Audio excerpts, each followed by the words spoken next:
అంబేద్కర్ స్ఫూర్తితోనే మోదీ సర్కార్ పనిచేస్తోందన్నారు central minister Kishan Reddy. BJP చొరవతోనే అంబేద్కర్కు భారతరత్న వచ్చిందన్నారు. చివరి వరకు అంబేద్కర్ను కాంగ్రెస్ పార్టీ వేధించిందని ఆరోపించారు. రేపు అంబేద్కర్ 134వ జయంతిని ఘనంగా నిర్వహిస్తామని చెప్పారు కిషన్ రెడ్డి. హైదరాబాద్ బంజారాహిల్స్ జీవీకే సెంటర్లోని అంబేద్కర్ విగ్రహానికి పూలమాలలు వేసి నివాళులర్పించారు కేంద్ర మంత్రి.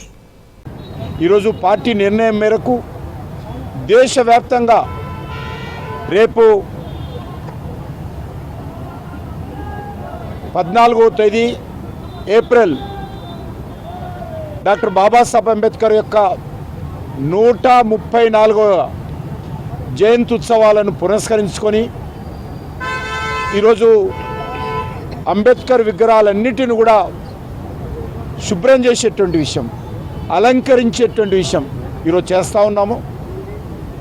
దేశవ్యాప్తంగా పార్టీ నాయకులు, పార్టీ పార్లమెంట్ సభ్యులు, పార్టీ శాసనసభ్యులు, పార్టీ పదాధికారులు, పార్టీ కార్యకర్తలు అందరూ కూడా ఈరోజు దేశమంతా అంబేద్కర్ విగ్రహాలను పరిశుభ్రం చేసి అలంకారం చేసేటువంటి కార్యక్రమం చేస్తూ ఉన్నాము.